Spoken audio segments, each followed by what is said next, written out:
Hello everyone. मैं सत्येंद्र सिंह आपके अपने चैनल बिजी वेब क्लास में आप सभी का बहुत बहुत स्वागत करता हूं। तो हमारा एमपी पुलिस कांस्टेबल 2026 की जो भर्ती है उसके लिए हम कमर कस के बैठे हैं। जब भी भर्ती आए हम ऐसा भौकाल मचाएंगे कि पेपर बनाने वाला भी ये बोलेगा कि इतना आसान पेपर हमने कैसे बना दिया। आप हमारी जो सीरीज है उसको आपको फॉलो करना है और मैं गारंटी लेता हूँ पूरे यूट्यूब पर इससे बेहतरीन कोई सीरीज आपसे आपको मिल जाए तो आप मुझे कमेंट में आकर गाली दे सकते हैं। ठीक है, चलिए। यहाँ पर हम जो देख रहे हैं वो मध्य प्रदेश कांस्टेबल के लिए पूरा जीके देख रहे हैं और ये जीके बहुत ही बेहतरीन तरीके से मैं आपके लिए लेकर आया हूँ।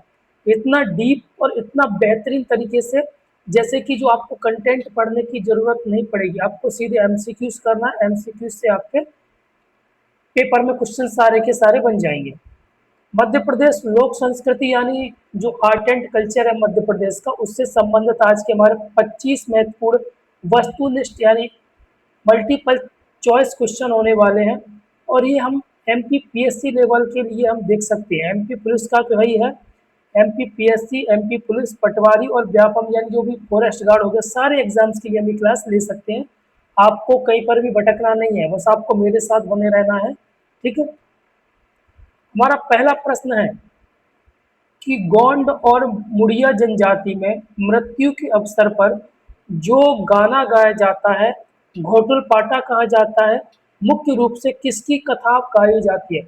यानी गोंड और मुड़िया जो जनजाति है उसमें मृत्यु के अवसर पर एक गीत गाया जाता है, उसको घोटुल पाटा कहते हैं।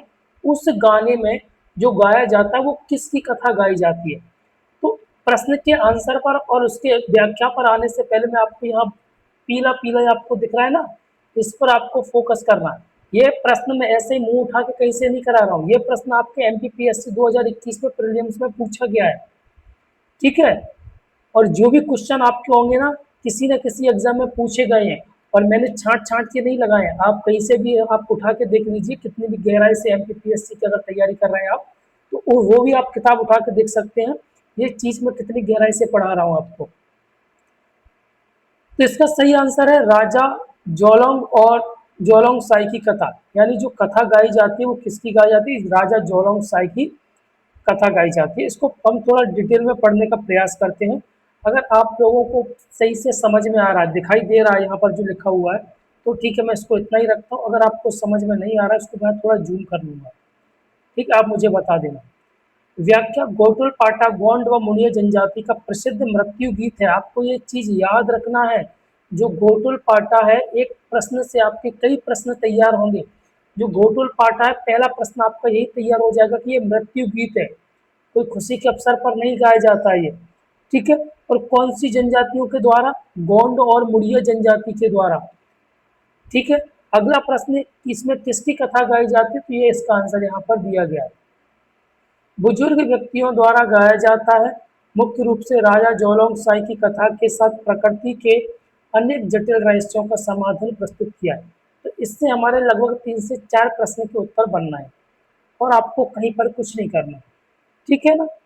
यहाँ पर आपको ये 25 प्रश्न जरूर दिखेंगे, आपको 25 प्रश्न दिखेंगे, लेकिन आप इनको 100 प्रश्न मानकर चलिए। हाँ, ओके। अगला है मालवा के प्रसिद्ध मटकी नृत्य। अब आपका प्रश्न का उत्तर यहीं पर भी मिल रहा है। एक तो जो मटकी नृत्य है बेटा, वो कौन सी जगह से संबंधित है, मालवा से संबंधित है। तो आपका ये क्वेश्चन का आंसर यहीं पर मिल रहा है। अगला, अकेली महिला को स्थानीय स्तर पर क्या कहा जाता है, और यहाँ पर इसको कैसे कौन करता है, इसको एक महिला करती है, अकेली महिला। ठीक है। और इस अकेली महिला जब नृत्य करती है तो इस महिला को क्या कहा जाता है, छेला कहा जाता है। क्या कहा जाता है, छेला। इसको थोड़ा व्याख्या में समझिए। मटकी नृत्य मालवा का एक पारंपरिक सामुदायिक नृत्य, यहाँ पर समुदाय भी है। इसमें नर्तकियां ढोल की ताल पर नृत्य करती है, यानी जब ढोल बजता है तो उस पर नृत्य करती हैं। स्थानीय स्तर पर इसको क्या कहा जाता है, झेला कहा जाता है। अकेली महिला इसे प्रारंभ करती है और जो महिला अकेली प्रारंभ करती है उसको झेला कहते हैं। इसके बाद अन्य नर्तकियां, अन्य महिला भी इसमें क्या हो जाती है, शामिल हो जाती है। अगला है निमाड़ क्षेत्र में किस लोक नृत्य में नेपाल के महाकाली नर्तकों के समान वेशभूषा धारण की जाती है जिसे बाना कहा जाता है। अब एक आप समझिए, पहली बात तो यहाँ पर आपसे लोक नृत्य पूछा गया, इसका आंसर है काठी। तो ये काठी कहाँ से संबंधित है? निमाड़ से। अब आपसे क्वेश्चन दूसरा ये भी पूछा जा सकता है कि ऐसा कौन सा लोक नृत्य मध्य प्रदेश के, जो नेपाल के एक लोक नृत्य है, उसमें महाकाली की जो नर्तक होते हैं उसके समान वेशभूषा यह रखते हैं, और इसको क्या कहा जाता है? इसको बाना कहा जाता है। ठीक है ना, वेशभूषा धारण करने वाले जो व्यक्ति होते हैं उसको क्या कहा जाता है? बाना कहा जाता है। जो पूरा का पूरा नृत्य होता है उसको क्या कहा जाता है? काठी नृत्य कहा जाता है। ठीक है, चलिए। हाँ, आपको ये मैं बताना भूल गया हूँ, ये प्रश्न MPPSC 2020 में पूछा गया था, क्वेश्चन नंबर 2। और क्वेश्चन नंबर 3 आपका पूछा गया था MP सब इंस्पेक्टर 2017 में, यानी MPSI 2017 में प्रश्न पूछा गया। यानी यहाँ पर मैं जो क्वेश्चन आपको करा रहा हूँ वो किसी भी लेवल के एग्जाम में पूछा गया है, तो वही क्वेश्चन मैं आपको करा रहा हूँ। ठीक है,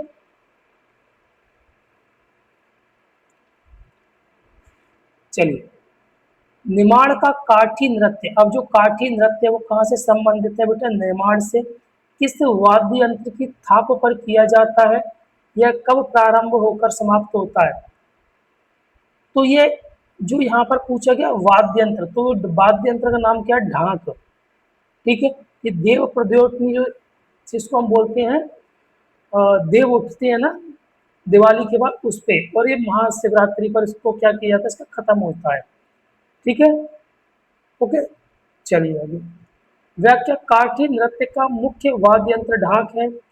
यह नृत्य देव प्रबोधनी एकादशी पर स्टार्ट होता है और महाशिवरात्रि पर ये खत्म होता है। ठीक, चलिए। हाँ, ये पूछा कब गया है? MP पटवारी 2017 में पूछा गया। तो आपको यहाँ पर अगर लग रहा है कि सर ये क्वेश्चन ऐसे ही पढ़ा रहे हैं, तो आप ये यहाँ पर देख लीजिए और आप उसको क्रॉस चेक भी कर सकते हैं गूगल पर। चलिए, ये प्रश्न पूछा गया MPPSC प्रीलिम्स 2018 में। तो देखिए ये प्री में पूछा गया MPPSC में, लेकिन अब जो कांस्टेबल का पेपर है, MPSI का पेपर है, पटवारी का पेपर, उसका भी लेवल बढ़ गया है। हो सकता है ये क्वेश्चन MPPSC के अलावा ये आपके कांस्टेबल में पूछा जाए, सब इंस्पेक्टर में पूछा जाए। ठीक है, तो निमाड़ अंचल के गणगौर नृत्य में किन दो प्रमुख शैलियों का प्रयोग किया जाता है? अब जो गणगौर नृत्य बेटा वो कहाँ से संबंधित है? निमाड़ अंचल से संबंधित है। इसमें दो प्रमुख शैलियां वो कौन सी है? झूला और झलारिया। ठीक, गणगौर निमाड़ का एक धार्मिक लोक नृत्य जो चैत्र मास में गणगौर पर्व पर किया जाता है। इसमें झूला तथा झालरिया शैली के दो गणगौर नृत्य किए जाते हैं। इसमें धनायार सूर्यदेव और रनुबाई की उपासना की जाती है। मैं आपको एक चीज बताऊं ना, मेरा ना व्यक्तिगत तौर पर मेरा मन करता है कि ऐसे क्षेत्रों में जाऊं जो आदिवासी क्षेत्र होते हैं, जो पिछड़े क्षेत्र होते हैं, मेरा मन करता है कि वहाँ पर मैं जाऊं और वहाँ का जो भी कल्चर है ना उसको जी कर आऊं। वहाँ की शादियां हो गई, ऐसे जो भी लोक नृत्य होते हैं, दिवाली के टाइम पर क्या होता है, होली के टाइम पर क्या होता है, नवरात्रि के टाइम पर वहाँ पे क्या होता है। तो मेरा ना व्यक्तिगत तौर पर, मैं अपना खुद का बताऊँ, मेरा मन करता है कि यहाँ पे जो भी कल्चर है उनको जीऊँ। अच्छा लगता है क्योंकि हमने अपने यहाँ के लोकल के तो जी लिए हैं। अब मन करता है कि वहाँ की भी हम जी, वहाँ की शादियाँ कैसे होती है, वहाँ के नवरात्रि का त्योहार कैसे मनाया जाता है। अगर आपका भी मन करता है ना तो आपको भी वहाँ पर घूम के आना चाहिए। मैं कभी नहीं जा पाया, मुझे सौभाग्य प्राप्ति नहीं हुआ है कि मैं यहाँ पर घूम के आ पाऊँ, लेकिन कोशिश करूँगा जब कभी मौका मिलेगा तो वहाँ पर जाऊँगा। मध्य प्रदेश के किस लोक गायन को लमेटेरा गीत भी कहा जाता है, जिसमें किसी वाद्य यंत्र का प्रयोग नहीं होता है? ये शायद मैंने आपको पिछली क्लास में भी आपको कराया था। तो सबसे पहले आपको ये बताना है कि लमेटेरा गीत किसे कहा जाता है जिसमें किसी वाद्य यंत्र का प्रयोग नहीं होता है? तो ये भोला गीत, बम्बुलिया, ये शिवरात्रि के टाइम पे होता है। शिवरात्रि जब कांवड़ भर के लोग आते हैं ना, तब गाते गाते कांवड़ भरने वाले लोग इसको गाते चले आते हैं। ठीक है ना, और आपको भी पता है इसमें वाद्य यंत्र का यानी किसी भी चीज का, इसमें इंस्ट्रूमेंट का यूज नहीं करते ये लोग। अब ये प्रश्न आपसे कब पूछा गया है? MPPSC 2019 में। अगला प्रश्न आपसे पूछा गया एमपी पुलिस कांस्टेबल 2016 की जो भर्ती आई थी उसमें ये प्रश्न आपसे पूछा गया है। बघेलखंड के हर बोले जाति द्वारा सिर पर श्री कृष्ण की मूर्ति रखकर पीला वस्त्र धारण करके जो गायन कौन सा होता है उसको बताना। अब मैं आपसे बस यही उम्मीद करूंगा कि प्लीज आपको थोड़ा मेरा सपोर्ट करना है, क्योंकि मैं आपके लिए इतनी मेहनत कर रहा हूँ। आपको ये नहीं लगता था कि सर ये कहीं से करा रहे हैं, तो मैंने आपके लिए ये भी चीज लेकर आया हूँ कि ये किस एग्जाम में पूछा गया, ताकि ताकि आपको खुद पर ये कॉन्फिडेंस रहे कि यहाँ पर जो चीज़ मैं पढ़ रहा हूँ वो फालतू चीज़ नहीं पढ़ रहा हूँ, ये किसी न किसी एग्जाम में पूछी गई है, हो सकता है आगे चल के ये हमारे एग्जाम में पूछी जाए। ठीक है, तो यहाँ पर इसका क्वेश्चन का आंसर क्या है, वसुदेवा गायन। वसुदेवा बघेलखंड का पारंपरिक लोक गायन है। अब यहाँ पर आपसे पूछा जाए जो वसुदेवा है, ठीक है, वो कौन सी जाति द्वारा गाया जाता है, तो हरबोले जाति द्वारा। और इसमें होता क्या है, यहाँ पर आपको दिया गया श्री कृष्ण की मूर्ति मूर्ति रखकर पीले वस्त्र धारण इसको कर कर इसको गाया जाता है। और ये कहाँ का संबंध है इसका, बघेलखंड का। ठीक है, और कुछ नहीं, और सब पढ़ चुके हैं। हाँ, इसमें क्या रामायण और कर्ण और श्रवण कुमार की कथा इसमें गाई जाती है। अगला प्रश्न हमारा एमपी पीएससी प्रीलिम्स 2018 में पूछा गया है। बघेलखंड में गाए जाने वाला बांस गीत मुख्य रूप से किन पौराणिक चरित्रों की गाथाओं पर आधारित है, तो ये है मोरध्वज एवं कर्ण। समझते हैं इसको क्या है ये।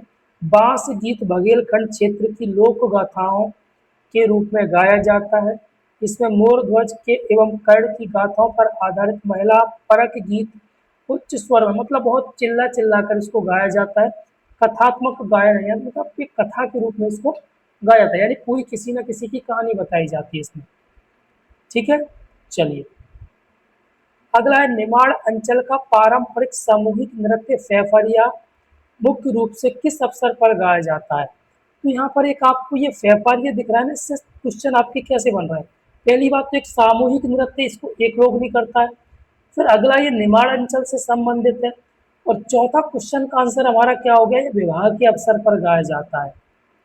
तो मैंने आपको क्या बोला कि यहाँ पर आपको 25 प्रश्न जरूर दिख रहे हैं, लेकिन इसी 25 प्रश्न से आपके 100 प्रश्नों की तैयारी हो जाएगी। ठीक है, चलिए दिवाली के अवसर पर अहीर गवली बरेदी जातियों द्वारा मोर पंख धारण करके गाए जाने वाला गायन कौन सा है। तो ये प्रश्न आपका यहाँ पर गायन पूछा है कौन सा है, और इसमें पूरी की पूरी कहानी आपको पहले ही पूरी क्लियर कर दी गई है। क्या क्या क्लियर किया गया मैं आपको बताने का प्रयास करता हूँ। देखो, ये सबसे पहले दिवाली के अवसर पर गाया जाता है। किन किन जातियों के द्वारा, अहीर गवली और बरेदी जातियों के। और इसमें मोर पंख को धारण किया जाता है। तो अगर आपसे क्वेश्चन पूछा जाए कि देवारी गायन किस अवसर पर गाया जाता है, तो एक दिवाली के अवसर पर। किन जातियों के द्वारा गाया जाता है, तो ये आपको यहाँ पर दिया गया है। इसमें कैसे इसको गाया जाता है, तो मोर पंख धारण करके इसको गाया जाता है। ओके, कोई परेशानी, कोई परेशानी नहीं। चलो आगे बढ़ते हैं। देवारी गायन दोहों पर केंद्रित है। दिवाली पर ग्वाल बाल सिर पर, ग्वाल बाल का मतलब होता है बच्चे, ठीक है ना, टीनेजर्स बोल सकते हैं इसको। सिर पर मोर पंख धारण करके नृत्य गायन करते हैं। इसमें राधा कृष्ण के प्रेम प्रसंग और वीर रस पर, भक्ति पर ये आधारित है। और ये क्वेश्चन पूछा तो क्या था, एम MPSI 2016 में। अब ये हमारा प्रश्न पूछा गया MP फॉरेस्ट 2019 में। चैत्र और अश्विनी, अश्विनी को क्या कहा जाता है, क्वार कहा जाता है। क्या कहा जाता है, क्वार का महीना। मास में देवी की स्तुति में गाए जाने वाला प्रसिद्ध भजन शैली का लोक गायन कौन सा है।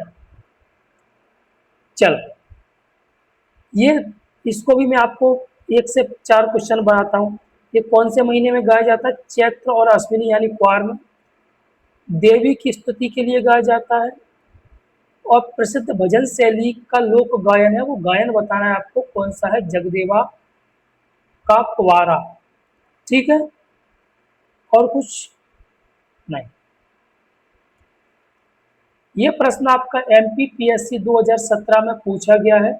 शहडोल बालाघाट अनूपपुर क्षेत्र में गोंड आदिवासियों की प्रधान शाखा द्वारा पांडवों की गाथाओं का उच्च स्वर में किया जाने वाला एकल गायन है, तो यह है पंडवानी।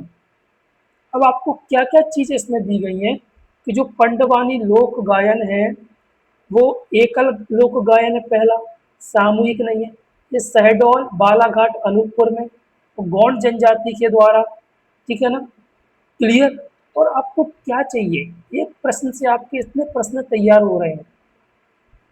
और इसमें क्या होता है, आध्यात्म धर्म शौर्य साहस और श्रृंगार के भाव होते हैं। और आपको कुछ भी नहीं करना है इसमें, ठीक है। हमारे 12 प्रश्न हो गए हैं, तो एक प्रश्न में आपको और कराता हूँ, चलो 12 ही ठीक है।